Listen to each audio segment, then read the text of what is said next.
I found the first ticket on a Tuesday. It was tucked inside the pocket of her raincoat, the gray one she hadn't worn since March, and I only noticed it because I was looking for my car keys. A one-way fare from our station in Hadley to a place called Dunmouth, dated 6 days prior. She hadn't mentioned any trip. She hadn't been gone long enough to take one. My name is Connor Ellison. I'm 34. I repair commercial refrigeration units for a living, which is exactly as unglamorous as it sounds. My wife, Sarah, teaches piano to children in a converted garage we insulated ourselves the winter after we bought the house. We've been married 5 years. I mention all of this because everything that follows will make you question who she was. And I need you to understand, I thought I knew. I put the ticket on the kitchen counter and forgot about it for almost an hour. Then I picked it up again. Dunmouth. I'd never heard of it. It was somewhere along the coastal branch line, one of those stops that exists on the map but barely in reality. I checked the date again. Last Wednesday. She'd been home all last Wednesday. I remembered because she'd made that lentil soup I pretend to enjoy, and we'd watched 2 episodes of something forgettable before bed. So she bought a ticket and didn't use it. People do strange things. Maybe she considered a day trip, changed her mind. I almost threw it away. I didn't throw it away. That evening, she came in from the garage after her last lesson. A boy named Alfie, 8 years old, working through a simplified Chopin. And she looked tired in a way I hadn't noticed before. Not sleepy. Tired in the way a person looks when they've been solving something they can't tell you about. "Good day?" I asked. "Alfie's getting better," she said. "His left hand still cheats on the timing, but he's getting better." I watched her open the fridge, stare into it, close it without taking anything. She did this twice. Then she sat at the table across from me, and I could see the ticket sitting between us like a small white accusation. And she could see it too. And for 3 full seconds, neither of us said anything. "I found that in your coat," I said. She picked it up, looked at it the way you'd look at a receipt you don't remember. "Oh," she said. "Right. Dunmouth? I was thinking of going to the coast, didn't end up going. You bought a ticket, though." "I bought a ticket." She folded it once and slid it back across the table. "It was an impulse. I wanted to be near the water." I believed her. Not fully, but enough. Sarah had always been a person who made small, private gestures that didn't require explanation. She'd once driven 40 minutes to a farm shop for a specific type of honey, come home without it, and never mentioned why. That was who she was, a woman with interior weather. The next morning, I found a second ticket. Same destination, different date. This one was from Saturday, 3 days ago. I found it in the zip pocket of her handbag while looking for a phone charger she said was in there. Dunmouth. One way, unused. I didn't mention it. I put it in the drawer beneath the microwave, next to the first. I told myself it was nothing. And maybe it would have stayed nothing if the news hadn't started changing that same week. If the footage out of Hamburg hadn't surfaced. If I hadn't seen what I saw on the platform 4 days later. But I'm getting ahead of myself. The Hamburg footage appeared on Wednesday morning. I was eating toast, watching the small television we keep on the kitchen counter because Sarah likes background noise while she plans her lessons. A handheld clip, shaky and compressed, showed paramedics in a triage tent outside what the caption said was Hamburg Hauptbahnhof. A man on a stretcher was seizing, not the kind of seizure I'd seen before, not the rigid, locked body kind. This was fluid. His spine was arching in a way that looked voluntary, like he was trying to fold himself backward. 2 paramedics held his shoulders, and a third was reaching for a strap when the man sat up and buried his teeth in the nearest person's forearm. The clip cut there. The anchor moved on to weather. I turned to Sarah. She was standing in the doorway holding sheet music, and her face was completely still. Not shocked. Still, as if she'd been watching from a place much further away than the doorway. "Did you see that?" I said. "I saw it. That was... I know what it was." She went to the garage. I heard scales begin through the wall, precise and mechanical, and I sat with my toast going cold, and the feeling that something in the architecture of normal life had just shifted by 1 degree. By Thursday, Hamburg wasn't an isolated story anymore. There were reports from Lübeck, from Kiel, from a ferry terminal in Rostock, where 16 passengers had been quarantined after an incident the authorities described only as a public health disturbance. The language was careful, official, designed to sit just below the threshold of alarm. But the videos circulating online were not careful. They showed people moving wrong too fast, too bent, too focused. People biting, people being held down, people not stopping. At work, my colleague Derek brought it up over lunch.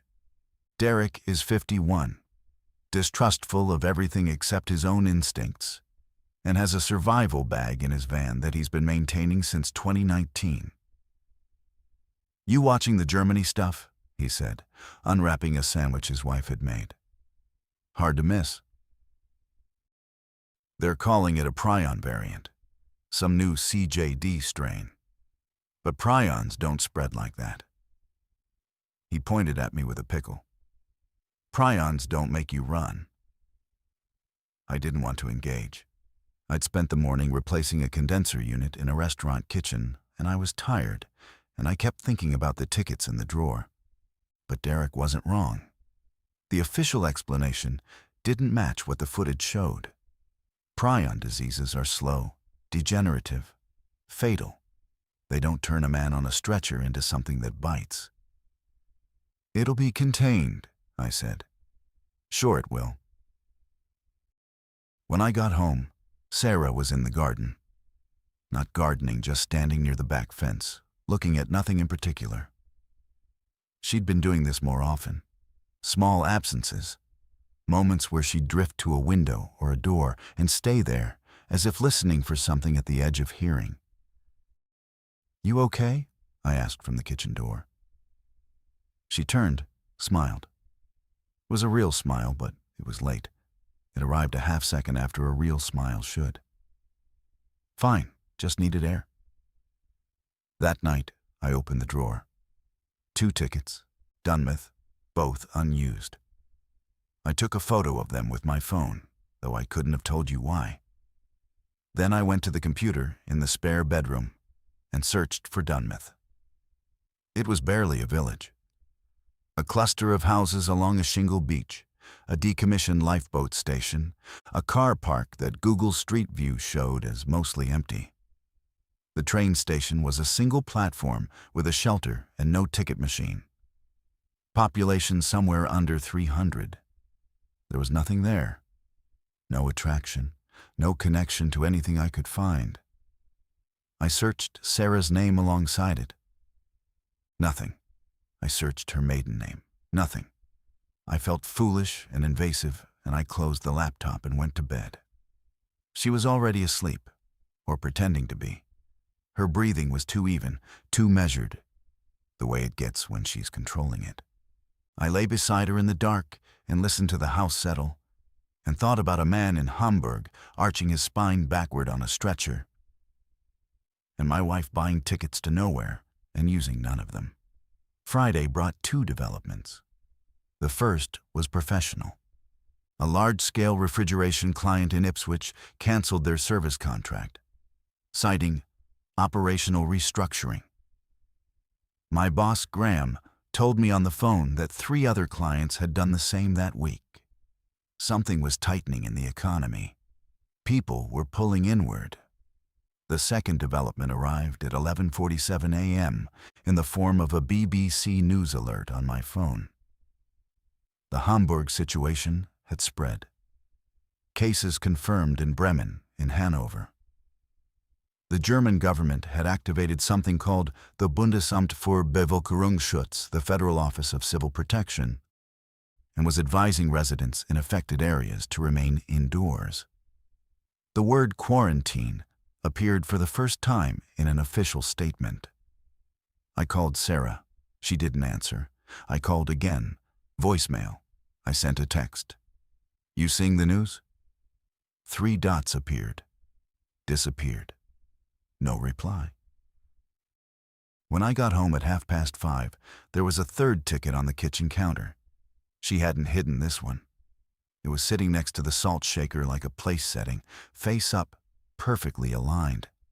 Dunmouth. One way. Today's date. She was sitting in the living room, legs folded beneath her on the sofa, hands in her lap. She looked up when I came in, and her expression was the one I'd been unable to name all week. Not guilt, not secrecy. It was the face of someone who has been carrying something too heavy and has decided not to put it down, but to stop pretending it isn't heavy. I need to tell you something, she said. I sat down across from her. The house was very quiet. Through the wall I could hear the faint hum of the freezer I'd serviced myself last spring. My mother's alive, Sarah said. I stared at her. Sarah's mother, according to everything I'd been told in 7 years of knowing her, had died in 2016. Breast cancer. Sarah had a photograph of her on the dresser in our bedroom. A woman with Sarah's cheekbones and darker hair, standing in a garden I didn't recognize. She's in Dunmouth, Sarah continued. She's been there for 6 years. She's not well, Connor. She hasn't been well for a long time. But she's alive, and I've been trying to get myself to go see her. And I keep buying the ticket, and I keep not getting on the train. The freezer hummed. A car passed outside. I tried to reorganize 7 years of understanding into a shape that included this new information and found that I couldn't. Why? I said. It wasn't really a question. It was just the only word available. Because what she has, what's wrong with her, I wasn't ready for you to see it. I wasn't ready to explain. What does she have? Sarah looked at the window. The light was fading. I don't know what to call it anymore, she said. She told me some of it that night. Not all. Enough to understand why the tickets kept appearing and why she could never seem to board. Her mother, Irene, had been diagnosed with early-onset dementia in 2015. Rapid decline. Within a year, she'd lost most of her language and a significant portion of her recognition. Sarah, who was 24 and had just met me, made a decision she described as the worst and only option. She moved Irene into a residential care facility in Dunmouth, a small, privately run home near the coast that specialized in patients with advanced cognitive deterioration. Then she told everyone, including me, that her mother had died. I couldn't watch you meet her, Sarah said. I couldn't watch you shake hands with someone who used to read me poetry and see nothing in her eyes. I couldn't make that introduction, so I didn't. I asked why she'd started buying the tickets now, after all this time. Because she's worse. The home called me 3 weeks ago. They said she'd started doing something new, standing at her window for hours, facing the sea, completely still. Not distressed, not confused, just oriented, like she was waiting. Sarah paused. And then the Hamburg footage came out. And the way that man moved, I can't explain this properly, Connor. But something about it reminded me of her. I didn't know what to do with that. The comparison seemed irrational, almost cruel.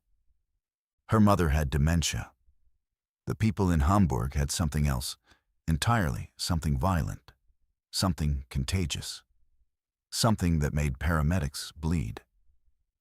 The two things didn't connect. But Sarah wasn't irrational. She was one of the most precisely minded people I'd ever known.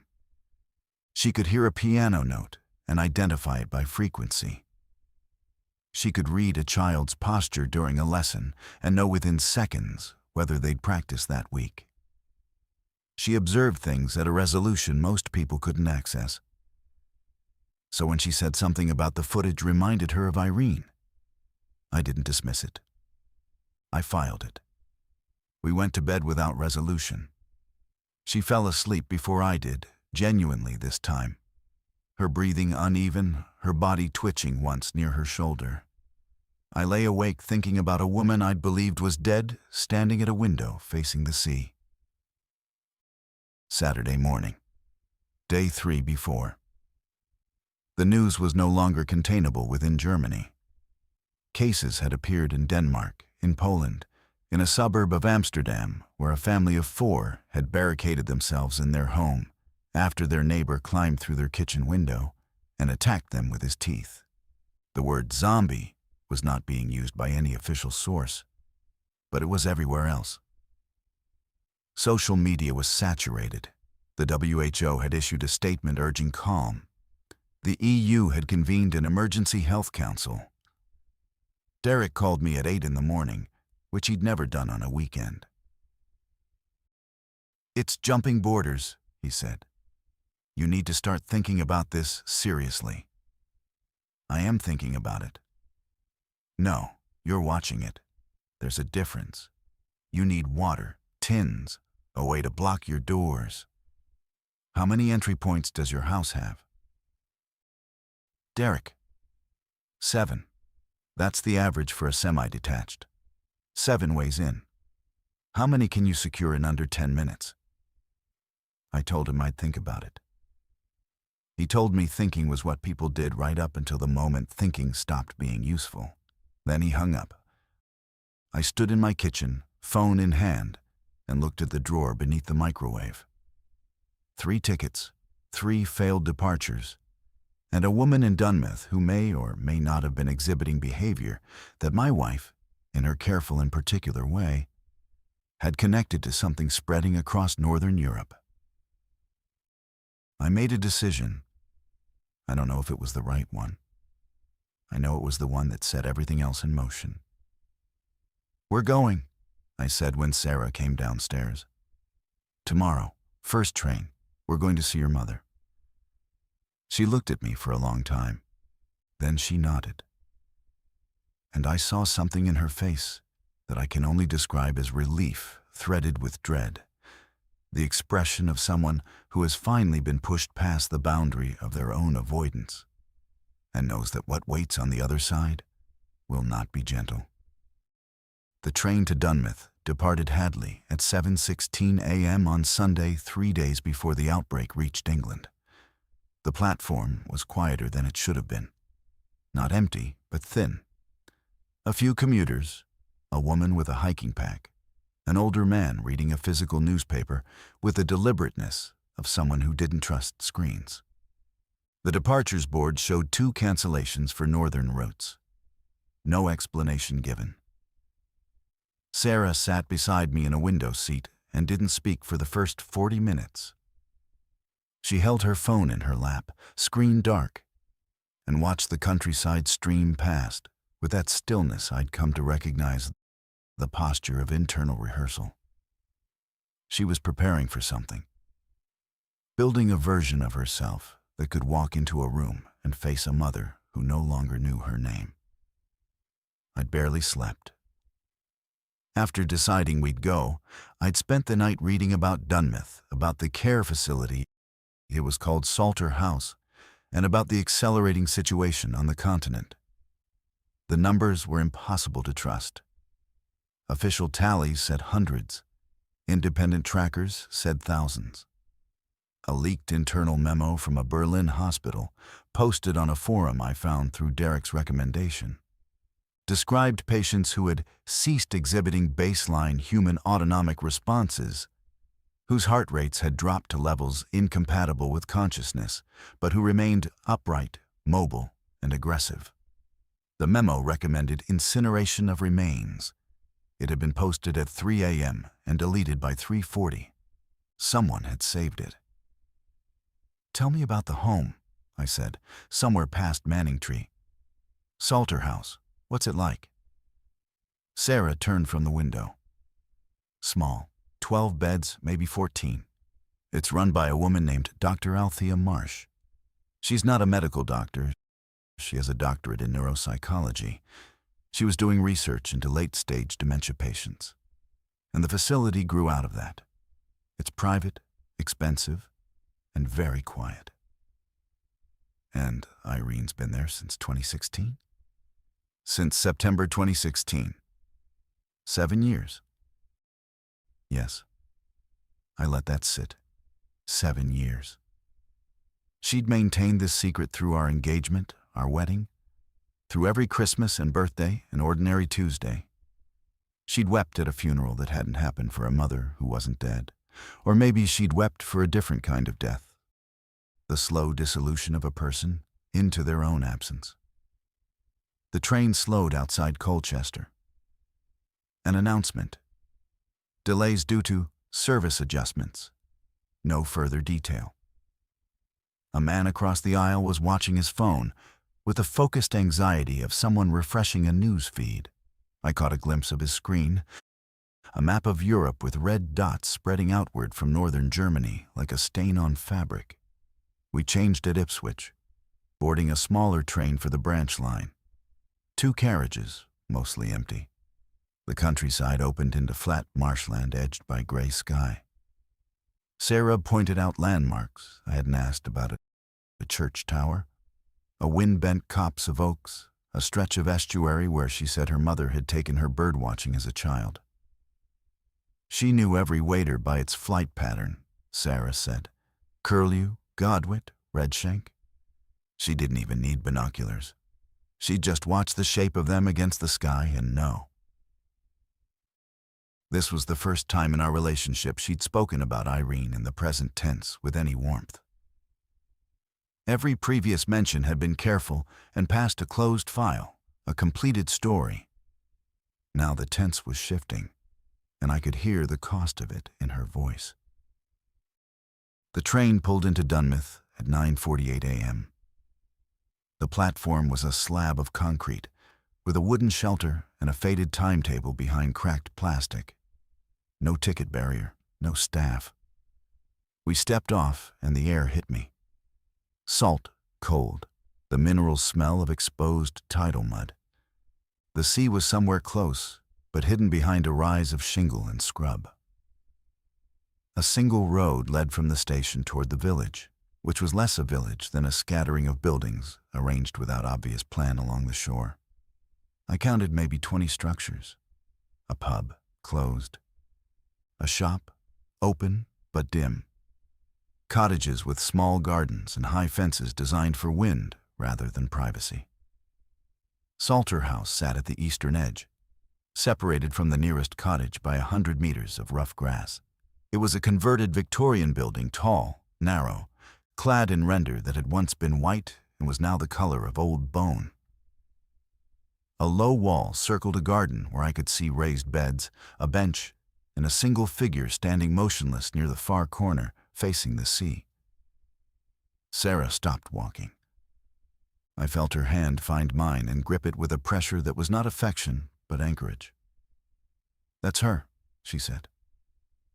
I looked at the figure. An older woman, thin, wearing a blue cardigan over what appeared to be night clothes. She was standing with perfect stillness, no sway, no fidgeting, no adjustment. Just standing, oriented toward the water, as if she'd been placed there by someone who'd walked away, then forgotten to return. "She does this," Sarah whispered. "Althea told me on the phone. Hours, she just stands." We walked toward the entrance. The front door was heavy, dark wood, propped open with a cast-iron doorstop shaped like a sleeping cat. Inside, the hallway smelled of lavender cleaning solution, and something underneath it, something organic and warm, that I associated with hospitals. Dr. Althea Marsh met us in the corridor. She was in her late 50s, sharp-featured, with cropped silver hair and the economical posture of someone who had spent decades managing difficult information. She shook my hand and looked at me the way doctors look at family members, assessing how much truth I could absorb. "You must be Connor," she said. "I'm glad she finally brought you." Irene's room was on the first floor, east-facing, with a view of the sea. It was small and clean and contained the minimal furnishings of institutional care: a bed, a chair, a side table with a plastic cup, and a small vase of dried flowers that looked like they'd been there since the last administration. On the wall, a framed photograph of a coastline I didn't recognize. On the windowsill, 3 smooth stones arranged in a line. She was back inside now. A care assistant named Paul Young, broad-shouldered, gentle in the way that large men who work with fragile people learn to be, had guided her in from the garden. She sat in the chair by the window, hands resting on the arms, eyes fixed on the middle distance. She did not look at us when we entered. I don't know what I expected. I'd seen dementia before my grandfather had it near the end, though his was slow and sad and largely passive. This was different. Irene wasn't absent. She was concentrated. Every part of her seemed gathered into a single point of attention, like a satellite dish oriented toward a signal only she could receive. "Mom," Sarah said. She knelt beside the chair. "Mom, it's Sarah." Nothing. No flicker, no turn. "She hasn't responded to her name in 18 months, Althea said from the doorway. "She responds to physical stimuli: touch, temperature change. She eats when food is placed in front of her, but volitional engagement with language has essentially ceased." Sarah reached out and placed her hand over Irene's. The older woman's fingers twitched a small, involuntary contraction, but she didn't look down. Her eyes stayed fixed on the window. I stood there, feeling like an intruder in someone else's grief. This was not my mother. This was not my secret. But I was here now, and the woman beside the window was real and breathing and entirely unreachable. And my wife was kneeling on a care home floor, trying to touch someone who existed behind glass. Althea gestured me into the hallway. I followed. "How long has she been like this?" I asked. The standing behavior started about 4 weeks ago. Before that, she was largely bedridden, minimal movement, minimal response.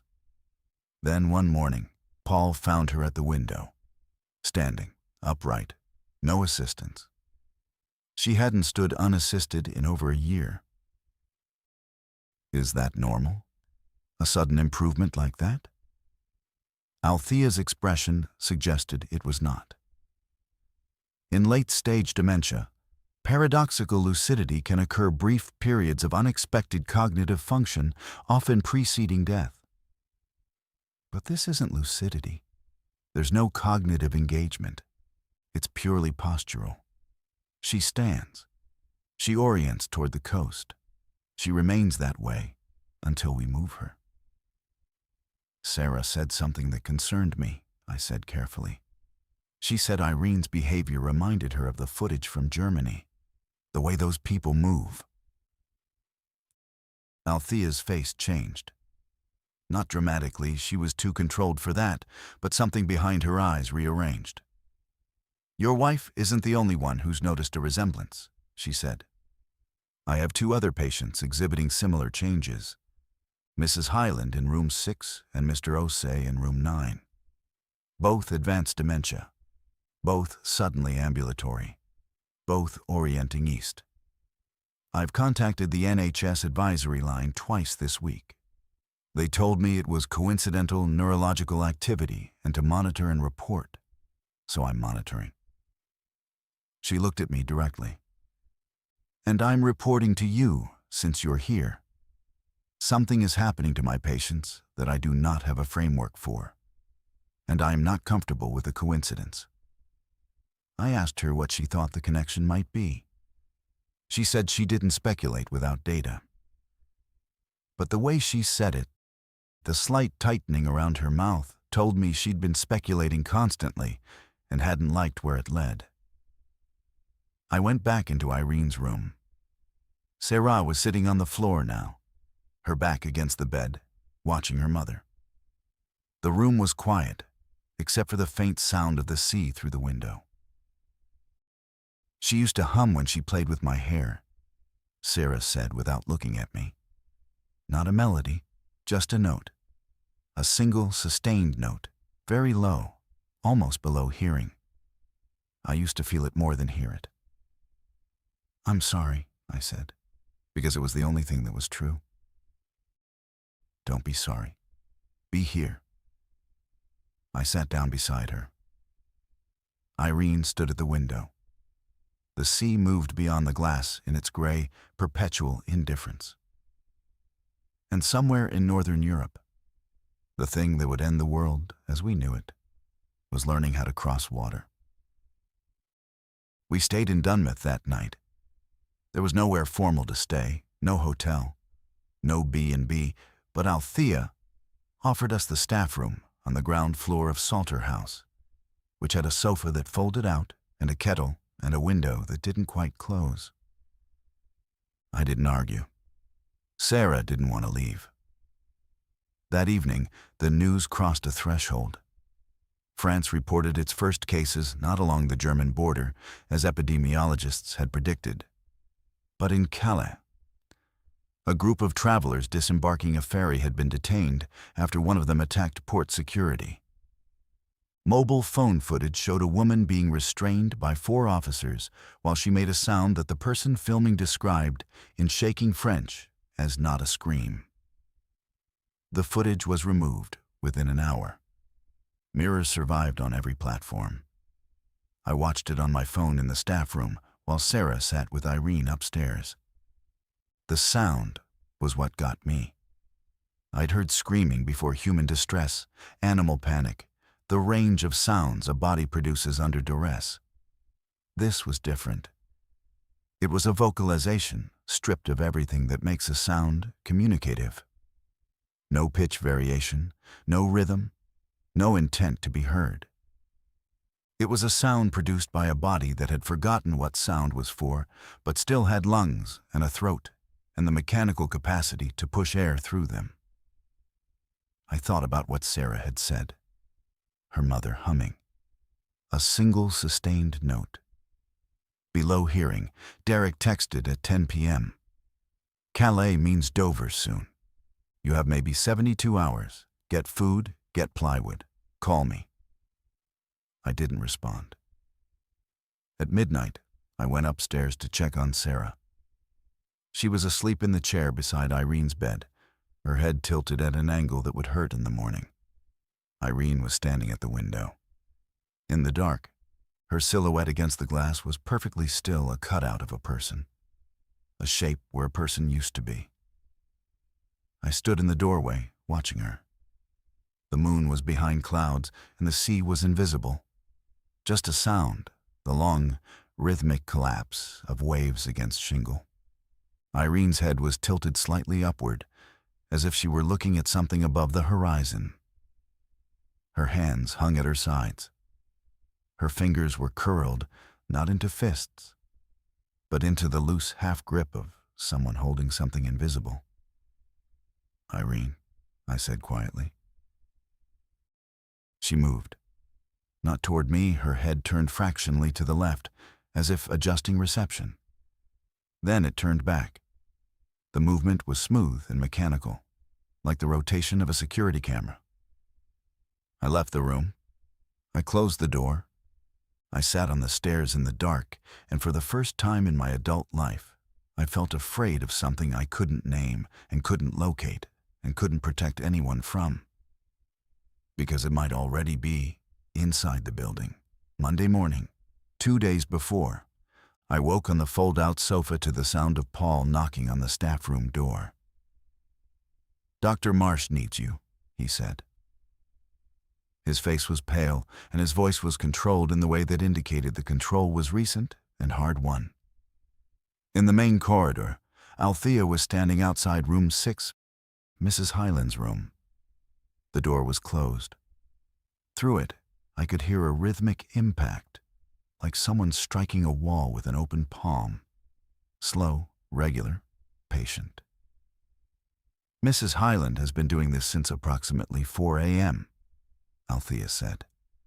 "She's standing at her window, striking the glass with her right hand. The same motion, the same interval. She does not respond to verbal commands. She does not respond to touch. Paul attempted to guide her away from the window, and she..." Althea paused. She bit him. I looked at Paul. He was holding his left forearm against his chest. A bandage was wrapped around it, spotted with a small bloom of red. "It's minor," he said. "She barely broke the skin." "It's not minor," Althea said. "Mrs. Hyland has had no motor function in her upper body for 2 years. She could not lift a cup. She could not feed herself. And this morning, she bit through a compression bandage and into muscle." The rhythmic striking continued behind the door. I could feel it in the floor, a faint vibration, like a heartbeat transmitted through architecture. "We need to leave," I said. Althea looked at me. "I have 12 patients in this building, Mr. Ellison. I'm not leaving." "Then we need to get Sarah and go." "Go where?" "Back to Hadley. The news says there are cases in Calais. How long before the ferries stop? How long before the trains stop?" She straightened. "I've been running this facility for 9 years. I have protocols, I have supplies, and I have patients who cannot be moved without causing them significant harm. You are welcome to leave, but I'd suggest you think carefully about what you're leaving toward." I didn't leave. Part of it was Sarah. She wouldn't go, and I wouldn't go without her. Part of it was Althea's logic, which was uncomfortably sound. If the situation was spreading, then home was just another set of walls with the same threat approaching, minus the medical supplies and the doctor with 9 years of crisis management experience. And part of it was something I couldn't fully articulate, a pull. Not toward Dunmouth or Salter House, but toward understanding. Why were these patients changing? Why now? What was the connection between a woman in a care home hitting her window and a ferry passenger biting port security in Calais? Monday unfolded in organized dread. Althea activated what she called her continuity plan, a set of procedures she'd developed for storms, power cuts, and supply disruptions. She assigned roles. Paul, despite his arm, would manage patient care on the ground floor. Sarah and I would help secure the building's entry points. A second care assistant, a quiet woman named Lena who had worked at Salter House for 4 years, would monitor the 3 patients exhibiting changed behavior: Irene, Mrs. Hyland, and Mr. Osei. Mr. Osei was in room 9. I hadn't seen him yet, but Lena described the situation in the flat, factual tone of someone who has processed their fear and arrived at function. He'd been nonverbal and wheelchair-bound for 3 years. Sometime Sunday night, he'd stood up from his wheelchair, walked to his window, and remained there. He was not striking the glass like Mrs. Hyland. He was not still like Irene. He was swaying a slow, metronomic oscillation, side to side, his weight shifting from foot to foot with a regularity that Lena said hadn't varied by more than a second in 12 hours. "He looks like he's listening to music," she said. "But there's no music." We boarded the ground floor windows with materials from a maintenance shed behind the building: plywood sheets, screws, a drill with a battery that Althea said was fully charged.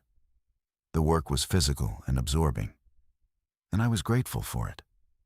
Every board I fixed over a window was a small, tangible act of defense against something that was otherwise entirely shapeless. Sarah worked beside me without speaking. She handed me screws, held boards level, braced frames while I drilled. Her silence wasn't withdrawal, it was concentration.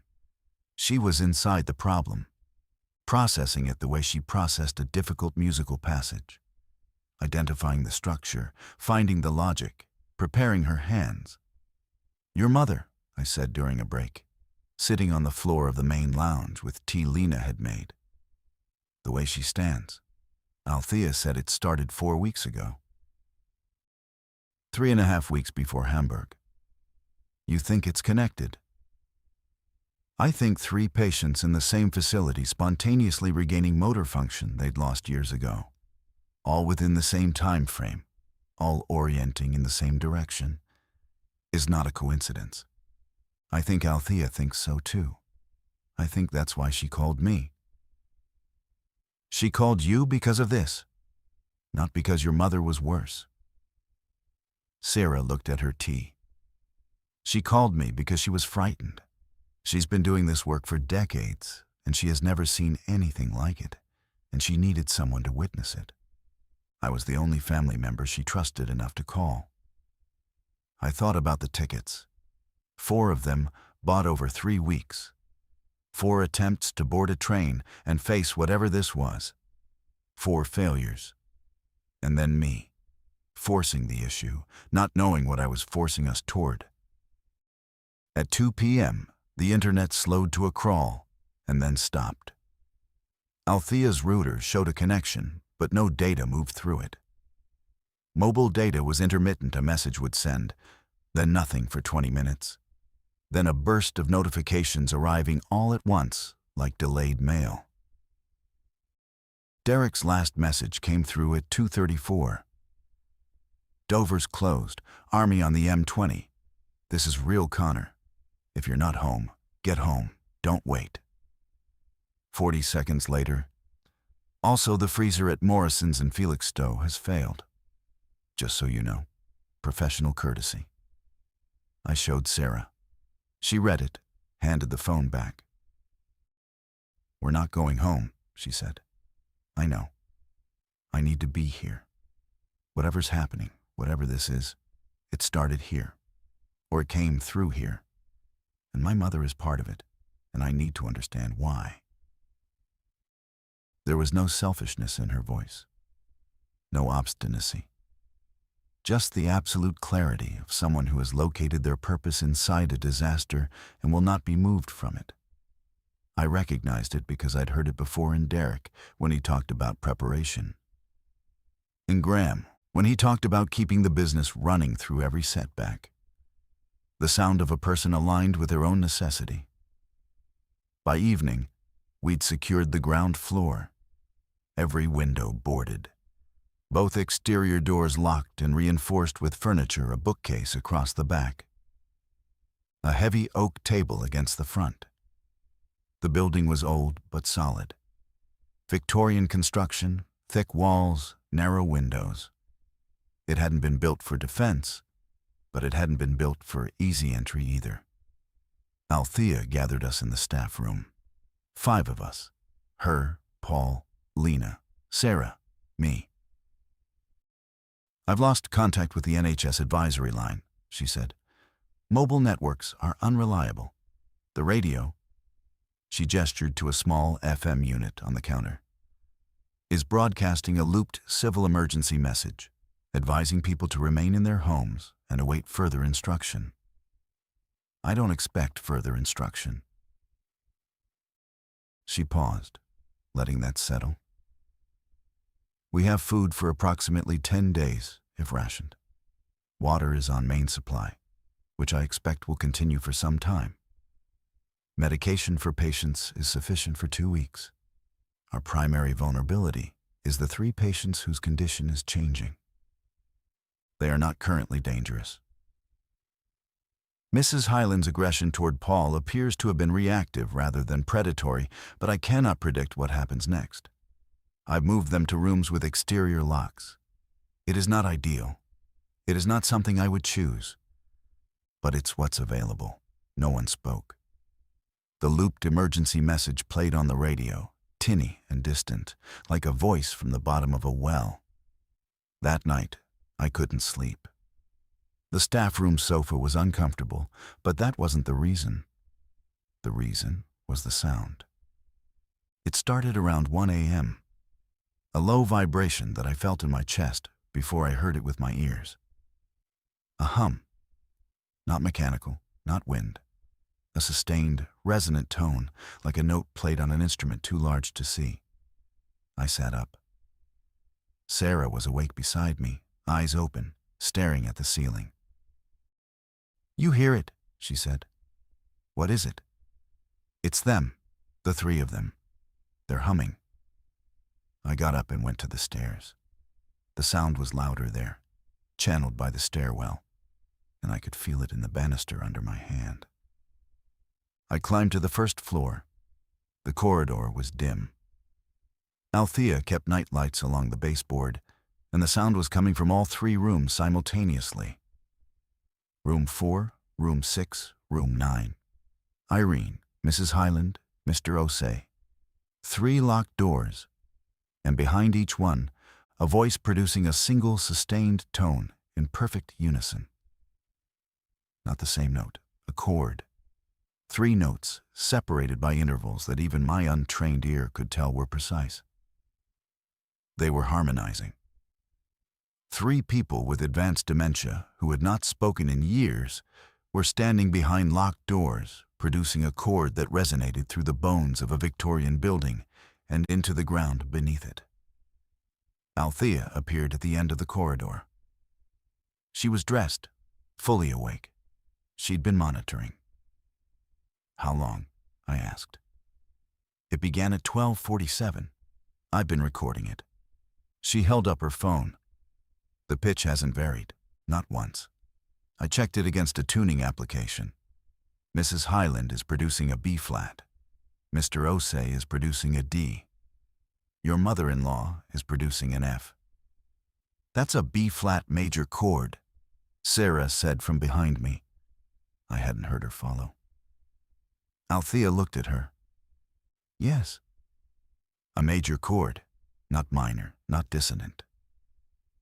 Sarah's voice was strange, concentrated and distant at the same time, as if part of her was in the corridor and part was somewhere else entirely, inside the sound, inside the theory of it. Why would 3 people with no musical training produce a perfect major triad? "I don't know," Althea said. "My mother would know. Before the dementia, she had perfect pitch. She could hear overtones and traffic noise. She once told me that the sea at Dunmouth hums at approximately B-flat when the tide is right." We stood in the corridor listening. The chord was not beautiful. It was too steady, too sourceless, too stripped of human intention to be beautiful. But it was precise. It was organized. And it suggested that whatever was happening inside those rooms was not random deterioration, but structured transformation, something building itself out of the ruins of 3 human minds. At 3 a.m., the chord stopped. All 3 voices ceased simultaneously, as if a conductor had lowered a baton. The silence that followed was more disturbing than the sound, because it implied coordination. And coordination implied intelligence. And intelligence implied that whatever these 3 people were becoming was not mindless. I slept for 2 hours and woke to daylight and the sound of the emergency broadcast and Paul making tea with the focused determination of a man who had decided that routine was the only defense against disintegration. Tuesday, 1 day before. The radio broadcast had changed overnight. The looped message now included specific instructions. Do not approach individuals exhibiting atypical physical behavior. Do not attempt to restrain them. Do not make physical contact. If someone in your household begins exhibiting symptoms, and here the broadcast listed them: sudden motor recovery, fixed orientation, vocalization without communicative intent, loss of response to name or touch, isolate them immediately, and contact emergency services. They just described our patients, Lena said quietly. Althea turned the radio down. They described a pattern. Our patients fit the pattern. But our patients are not violent. They are not attacking anyone.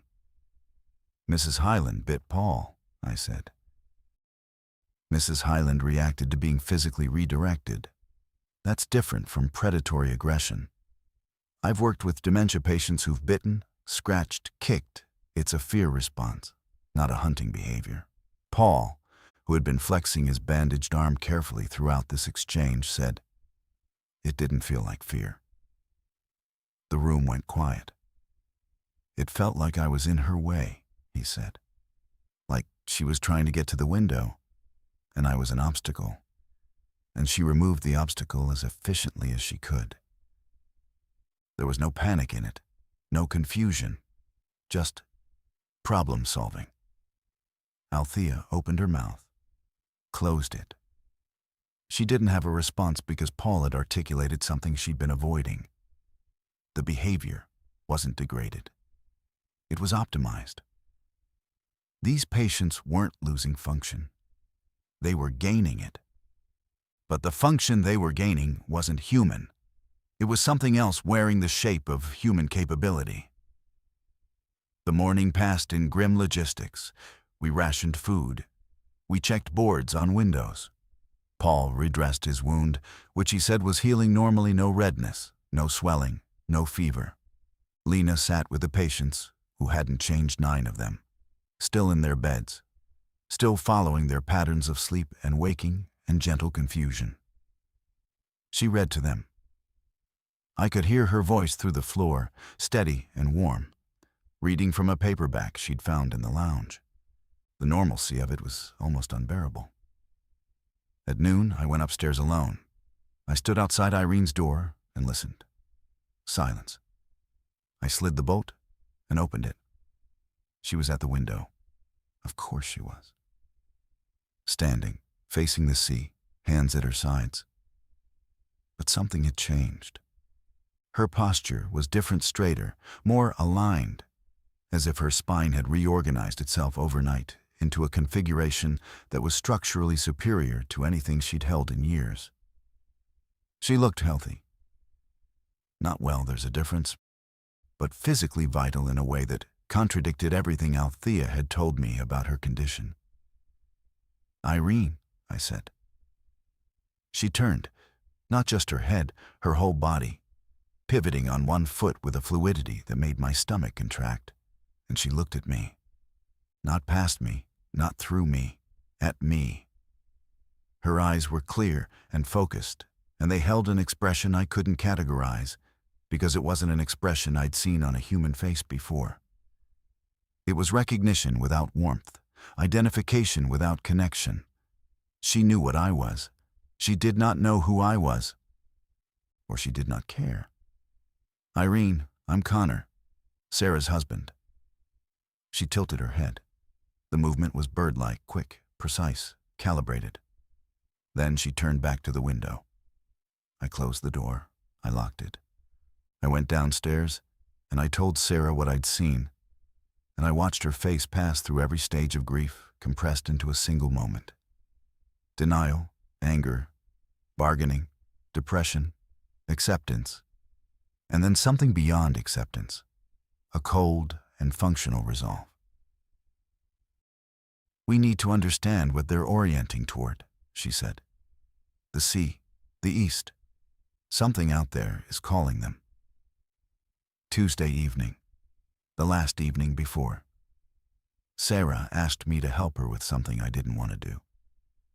She wanted to open Irene's window. Absolutely not. Not to let her out, to let the sound in. If they're orienting towards something, if there's an actual stimulus they're responding to, I need to hear what they hear. You can't hear what they hear. Whatever frequency they're tuned to, it's not. I have perfect pitch, Connor. Not as precise as my mother's, but close. If there's something acoustic driving this behavior, I have a better chance of identifying it than anyone else in this building. I looked at Althea, who had been listening from the corridor. She said nothing for a long moment. Then, I'll need to be present. And if anything in her behavior changes, we close it immediately. We went to Irene's room at 8 p.m. The light was fading outside, and the sea was iron gray, and the wind had dropped to almost nothing. Irene was at the window. She did not react to our entry. Lena stayed in the doorway as a precaution. Paul positioned himself near the bed, his good arm ready. Sarah approached the window. She stood beside her mother, close enough to touch, careful not to. Two women in profile against the glass, one old and one young, both with the same cheekbones, the same angle of attention. Sarah reached for the window latch. "Wait," Althea said. She placed a digital audio recorder on the windowsill. A small device, the kind used for field research. "If there's something there, I want it documented." Sarah opened the window.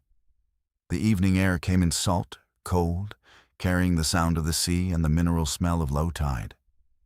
For a moment, nothing changed. Irene stood. The sea moved. The recorder's light blinked red. Then Sarah closed her eyes.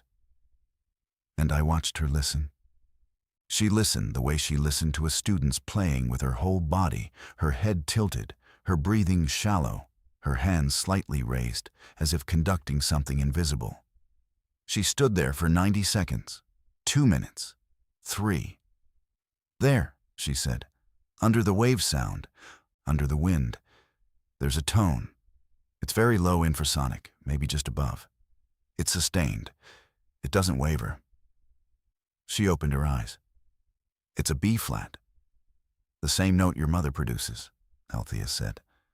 "The same note the sea produces when the tide is right. She told me that 20 years ago. I thought she was being poetic. She was being literal." Irene moved, not toward us, toward the open window. She leaned forward, pressing her hands flat against the sill, and the sound she produced changed.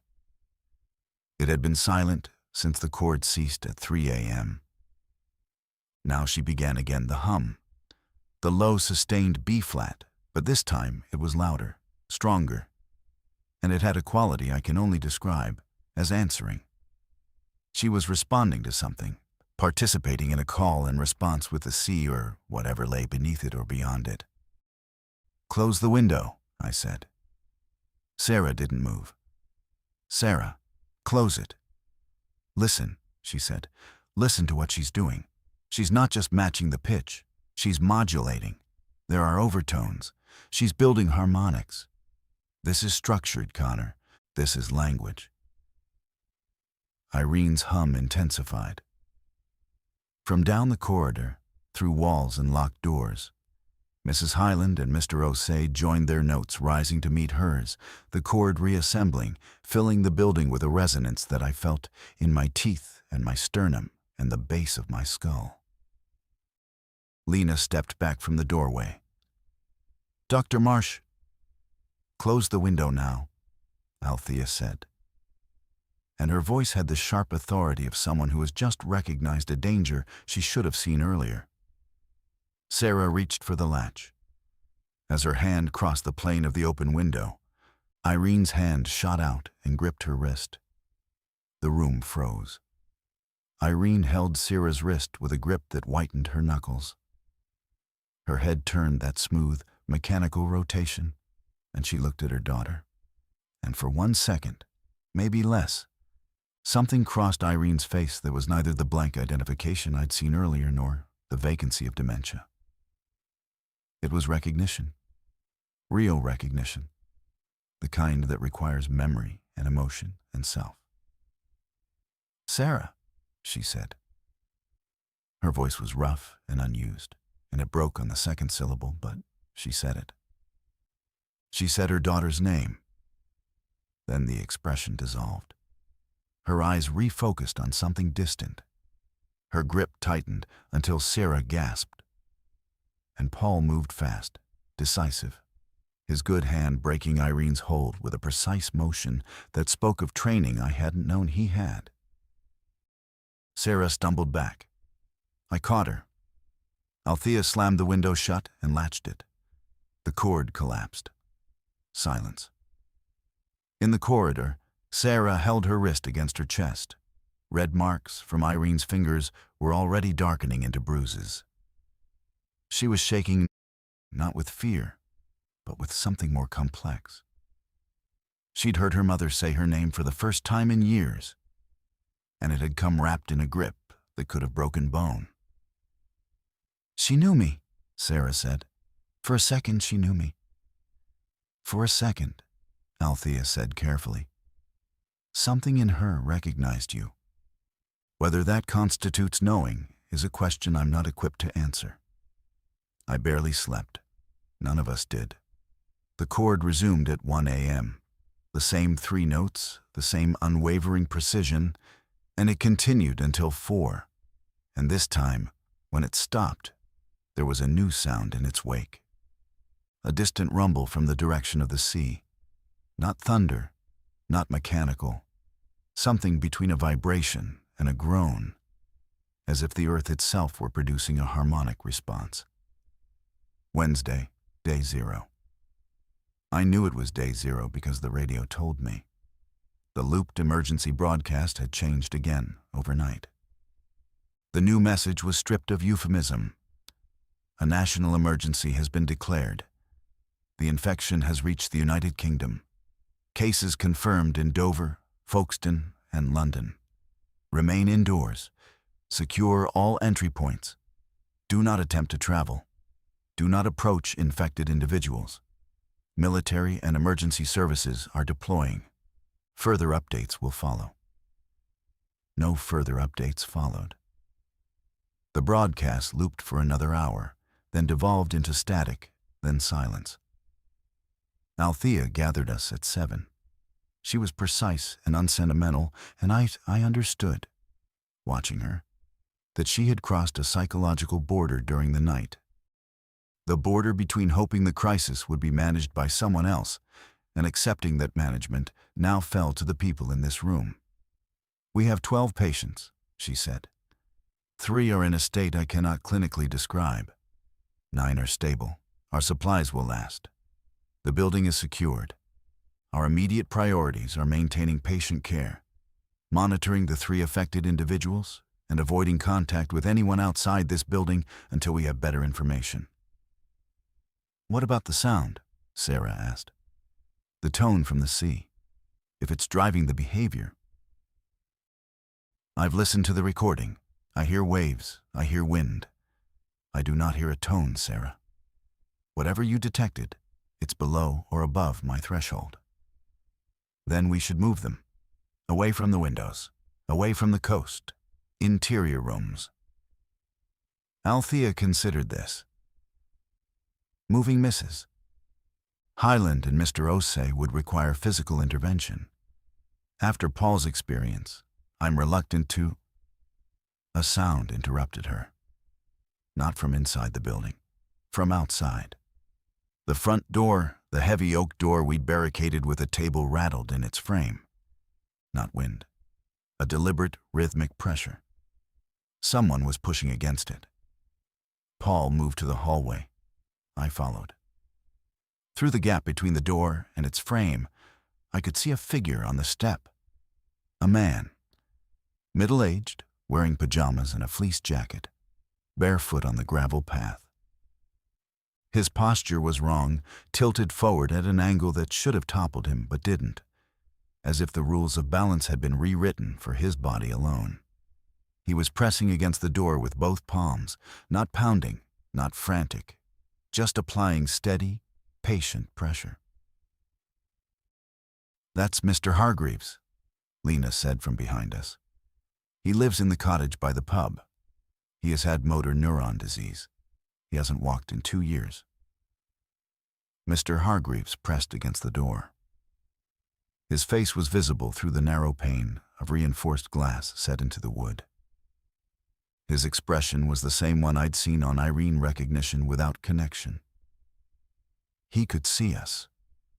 He was not interested in us as people. He was interested in the building as an obstacle between himself and whatever was behind it. His orientation was the same as the patient's, east. He was trying to get through the building to reach the sea. He's not aggressive, Paul said. He's just heading somewhere. Don't open the door, Althea said. We didn't open the door. But over the next hour, 3 more people arrived. A woman in a nightgown, moving with the same tilted, impossible gait. A teenage boy, 15, 16, in school uniform, which meant he'd been dressed for Monday and hadn't changed since. An older man, using a walking frame with a speed and fluidity that the device was never designed to support. They didn't gather. They didn't interact. They simply pressed against the building or moved around it, seeking passage toward the coast. When they reached the back garden, they walked through it and over the low wall and down the shingle slope toward the water. I watched from an upstairs window as the woman in the nightgown walked into the sea up to her waist and stopped, standing in the surf, facing the horizon. They're not coming for us, I said. They're going past us. For now, Althea said. Sarah was standing behind me, watching the woman in the water. They're answering the same signal. All of them. The patients, the people outside. They're all moving toward it. Toward what? I don't know. But if we don't understand it, we can't predict it. And if we can't predict it, we can't survive it. She was right. I knew she was right. But understanding required proximity. And proximity required risk. And risk in this new world meant something permanent and irreversible. And I was not ready to calculate those odds with my wife's life in the equation. By midday, the trickle of figures moving through Dunmouth toward the sea had become a steady procession. Not a horde. Nothing like the images from Hamburg or the footage that had circulated before the internet died. These were individuals, spaced apart, moving with that same tilted, purposeful gait, all heading east. Some had come from the village. Others had come from further inland. We could see them cresting the low hill that separated Dunmouth from the main road, emerging from tree lines and field paths like something drawn from the landscape by a force we couldn't see. None of them were aggressive. None of them tried to enter the building after those first few hours. They moved around Salter House the way water moves around a stone, acknowledging the obstacle, adjusting, continuing. But they were not water. They were people. Or they had been. I recognized one of them. The man from the train, the older man, with the physical newspaper, who had sat across the aisle during our journey to Dunmouth, reading with careful deliberation. He walked past the window where I stood watching, barefoot now, his newspaper gone, his face carrying that same expression of inhuman orientation. He'd been fine on Sunday, rational, literate, functional. 3 days later, he was walking into the sea. Inside Salter House, the 3 affected patients had changed again. Their humming had stopped, replaced by something worse, movement. All 3 had begun to pace their rooms in identical patterns, 4 steps forward, turn, 4 steps back, turn. The rhythm was synchronized. Through the floor, through the walls, I could feel 3 bodies moving in unison, a mechanical pulse inside the building's bones. Irene was the fastest. Althea showed me on the room's camera a small CCTV unit she'd installed years ago for patient safety. And I watched Sarah's mother pivot and stride with a precision that looked choreographed. Her face was blank. Her movements were efficient. She looked healthier than she had in years. And the health was the most disturbing part, because it meant whatever was inhabiting her was investing in the body's maintenance. It was keeping its vessel functional. Paul's wound had changed. He didn't tell us. Lena noticed a sweet, acrid smell when she passed him in the corridor, and she said his name in a tone that made him stop and look at his arm. The bandage was clean. He unwrapped it anyway, and underneath, the bite was gone. Not healed gone. The skin where Mrs. Hyland's teeth had broken through was smooth and unmarked, as if the injury had never occurred. "That's not possible," he said. Althea examined it, touched the skin, pressed it, checked for sensitivity. Paul felt nothing.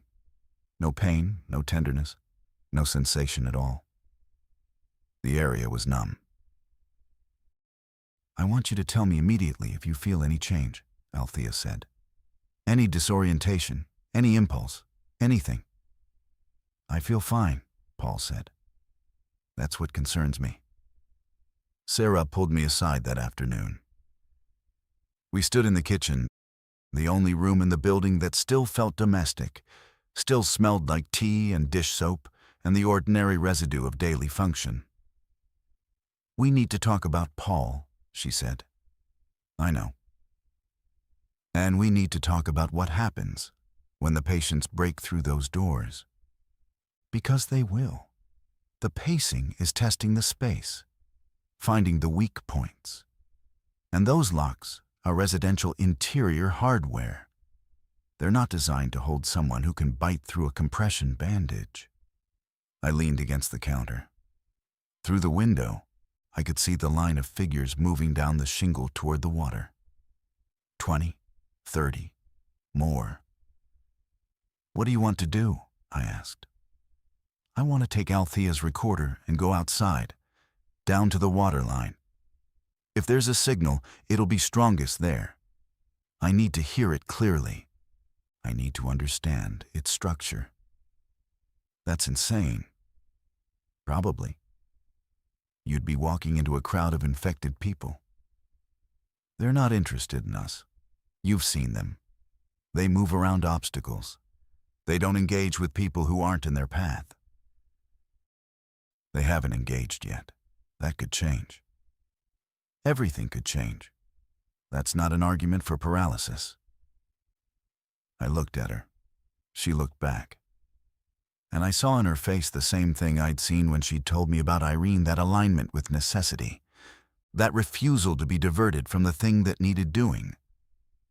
She was not asking my permission. She was telling me what she'd decided and giving me the chance to be part of it. "If you go, I go," I said. "I know," she said. "That's why I told you." We went at dusk. Althea argued against it. Lena cried. Paul offered to come with us, and Althea said no.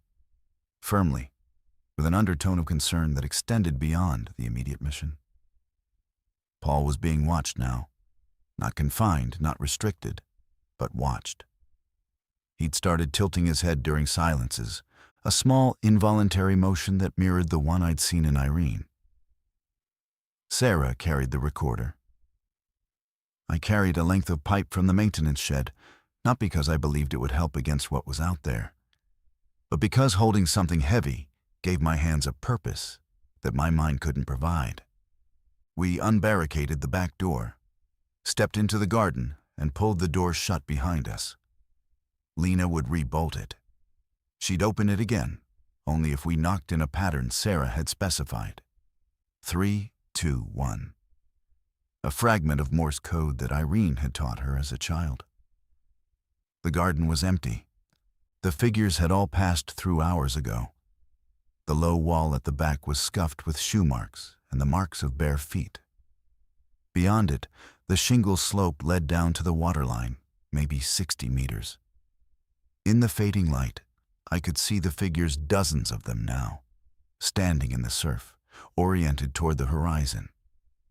They stood at varying depths, some ankle deep, some waist deep, some up to their chests. None of them moved. None of them spoke. They just stood, a scattered congregation in the gray water, facing something I couldn't see. We moved slowly. Sarah placed each foot with deliberate care, avoiding the crunch of shingle that might draw attention, though I wasn't sure attention was something these figures possessed in any conventional sense. The air was cold, and the light was the color of bruised metal, and the sea was calm, unusually calm, almost flat, with a low swell that barely broke. "Can you hear it?" Sarah whispered. I listened. Waves, wind, my own breathing. No. It's louder here, much louder. It's not just a tone anymore. There are layers, modulations. It's Connor, it's structured, like speech, like language compressed into frequency. We reached the waterline.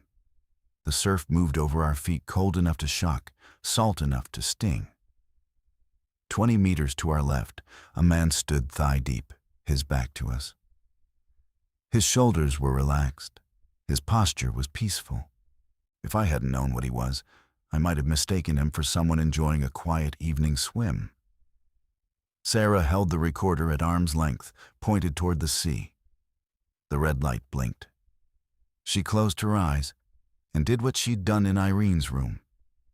Listened with her whole body, her head tilted, her breathing shallow, her free hand raised and moving slightly, as if tracing shapes in the air.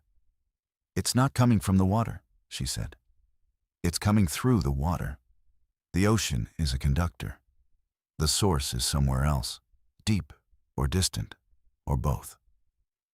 "What's it saying?" She opened her eyes. "I don't know. But it's not hostile. I know how that sounds. I know it sounds like the kind of thing someone says right before something terrible happens. But the structure, it's not aggressive. It's not a command. It's closer to a welcome, an invitation, a door opening." A figure to our right turned, the teenage boy in the school uniform. He looked at us, at Sarah specifically, and his head tilted in that bird-like way, and he took one step toward her. "Sarah, I see him." He took another step, then stopped. His mouth opened, and he produced a sound, not the hum, not the chord, but something new. A rising tone that swept upward through registers I could barely follow. A sound that was too complex and too controlled for a human throat, and yet was coming from one. It lasted 3 seconds. Then he turned back to the sea. He was communicating, Sarah said. Not with us, through us, using our proximity to add a variable to whatever signal he's part of. "We need to go back." "I know." We turned. The shingle slope seemed longer now, steeper. Salter House was a dark shape against the sky, one window glowing where Althea had left a light. We climbed. My legs were shaking, and it wasn't cold or exertion. It was the belated arrival of fear, the body's delayed recognition of what the mind had processed in real time. We knocked. 3, 2, 1. The bolt slid. Lena's face in the gap, pale and relieved. Inside, Althea was waiting in the corridor. Her face told me something had happened while we were gone. "Paul," she said. He was in the lounge, sitting on the sofa. His hands were in his lap, palms up, as if he were examining something written on them. His head was tilted at 7 degrees. I knew the angle now. I'd measured it against Irene's. And his eyes were focused on the far wall with an attention that had nothing to do with sight. "Paul," I said. He looked at me, and I saw the transition in real time, the last flicker of Paul, the real Paul, the man who made tea with focused determination and broke an old woman's grip with trained precision and called his injury minor because He needed it to be minor, that last flicker surfacing and then submerging, replaced by something that wore his face but inhabited it differently. "I can hear it," he said. His voice was his own but flattened, the intonation stripped away. "I could hear it since the bite. I thought it was tinnitus. It's not tinnitus." "Paul, listen to me." "I am listening. That's the problem. I can't stop." He blinked slowly, deliberately, as if blinking had become a voluntary act requiring conscious effort. "It's beautiful, Connor. I know you can't hear it. But it's beautiful. It's the most organized thing I've ever encountered. It has a structure that makes every human structure look like noise." Althea stepped forward. "Paul, I need you to come with me to the staff room. I need to examine you." "You can't examine this. It's not in my body. It's in my I don't know the word. My orientation. I know which way to go. I know where I'm supposed to be." He stood. The movement was fluid, too fluid. The joints working without the micro-hesitations that characterize human motion. "I'm not going to hurt anyone. I'm not what you think I am. I'm just further along."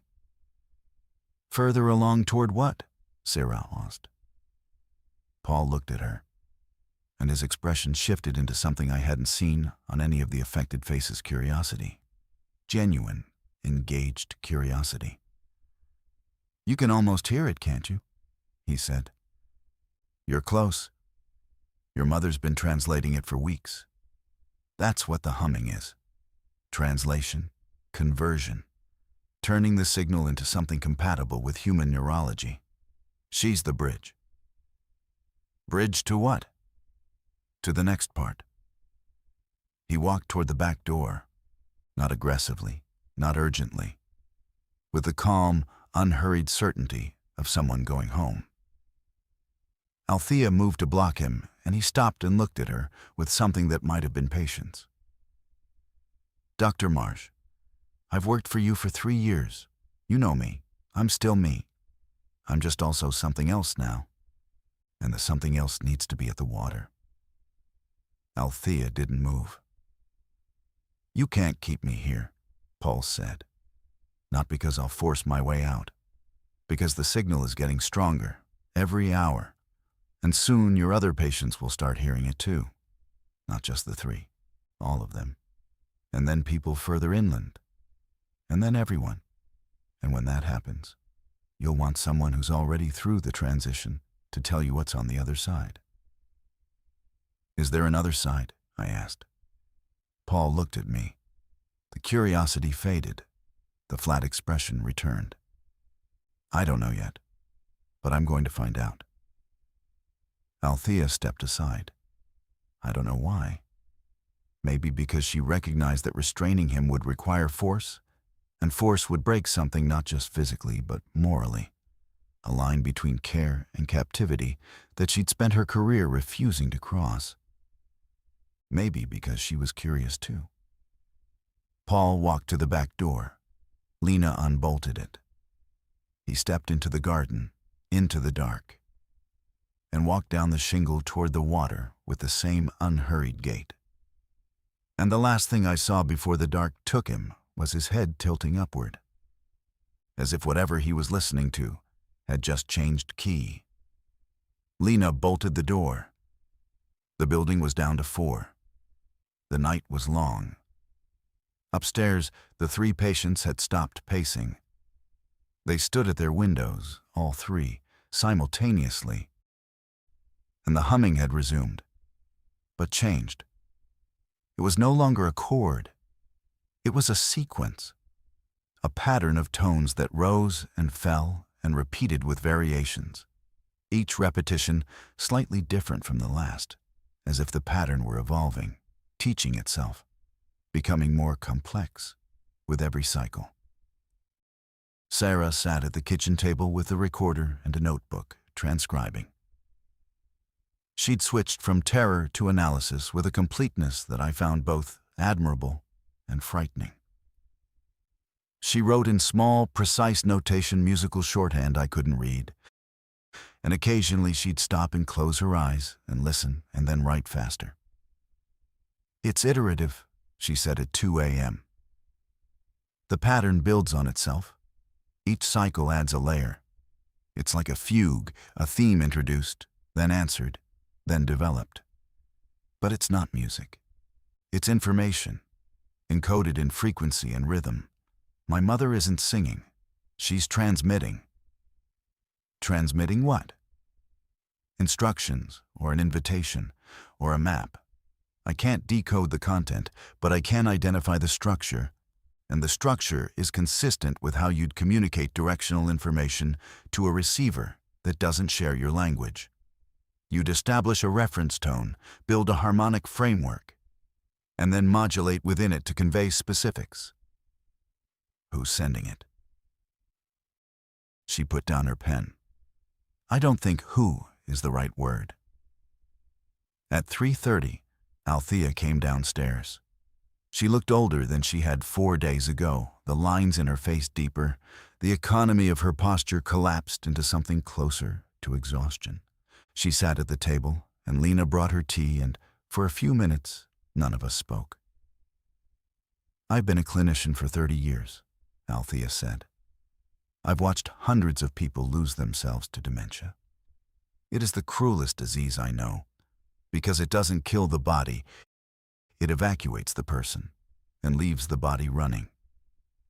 I have held the hands of people who couldn't remember their children's names.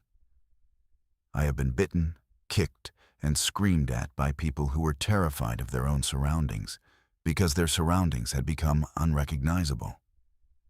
And through all of it, I maintained one belief: that the person was still in there, somewhere, diminished, inaccessible, but present."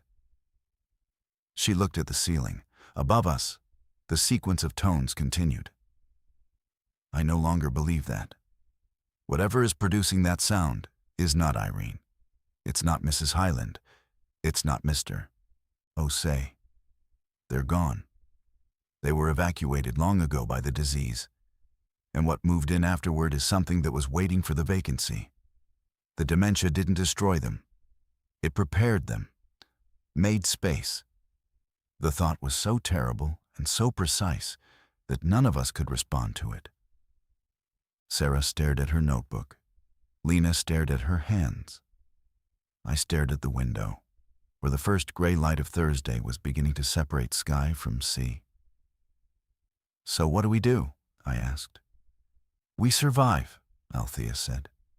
"That's all that's left. The patients I can still protect, I protect.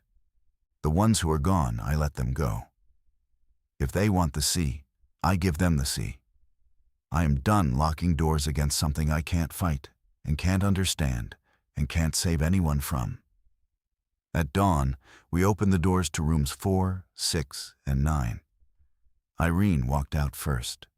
She moved down the corridor with that smooth, optimized gait.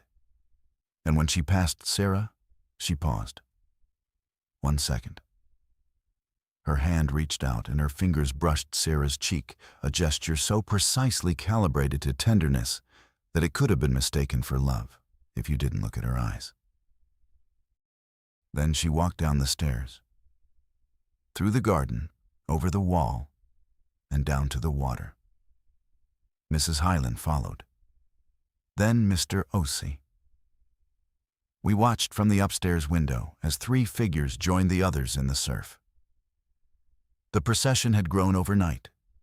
Hundreds now, stretching along the shore in both directions, standing in the gray water, facing the horizon. Sarah pressed her hand against the glass where her mother's shape grew small and still. She said my name. Sarah whispered. "Yesterday, she said my name." I know. That was her. For 1 second. That was actually her. I know. Below us, Irene waded into the sea until the water reached her waist. She stopped. She tilted her head upward. And the sound I'd been told I couldn't hear, for one brief, disorienting moment, I heard it. a tone so low it was more pressure than pitch, rising from the water and the ground and the air itself, vast and structured and inhuman and patient. It lasted a heartbeat. Then it was gone, and I was left standing at a window in a care home on the edge of England, holding my wife's hand, listening to the ordinary silence of a world that had stopped being ordinary 4 days ago when I found a train ticket in a raincoat pocket. We stayed at Salter House. Althea, Lena, Sarah, me. 9 patients who still needed care, who still needed someone to read to them and bring them tea and hold their hands when the sounds from outside grew louder. The building was solid, the supplies held, and the figures in the water did not come back for us. I don't know what happened to Paul. I don't know what Irene was transmitting or who or what was receiving it. I don't know whether the signal was an invasion or a communion or something for which we don't yet have a word. I know that my wife's mother stood in the sea and did not drown and did not return. And I know that Sarah listened to the recording every night for a week and then erased it and never spoke of it again. She doesn't buy train tickets anymore. There's nowhere the trains go. But some mornings, I find her at the window, facing east, and her head is tilted at an angle I've learned to measure, and her breathing is shallow and controlled. And I stand behind her and wait. I wait for her to turn. She always turns. She always comes back. But the tilt lasts a little longer each time. And the silence before she speaks grows by a second, then 2, then 3. And I love her with the desperate, specific love of a man who knows that the person he loves is standing on a border he cannot follow her across. And that one morning, the turn will not come, and the silence will not break, and she will walk down the shingle toward the water, and I will have to decide whether to follow. I haven't decided yet. But I keep the pipe by the door and the bolts well oiled and the kettle full. And every evening I sit across from her at the kitchen table and I look for the flicker, the 1-second flash of real recognition, of warmth, of the woman who buys honey from farm shops and teaches children Chopin, and once told me she loved me in a voice that meant it entirely. I'm still looking.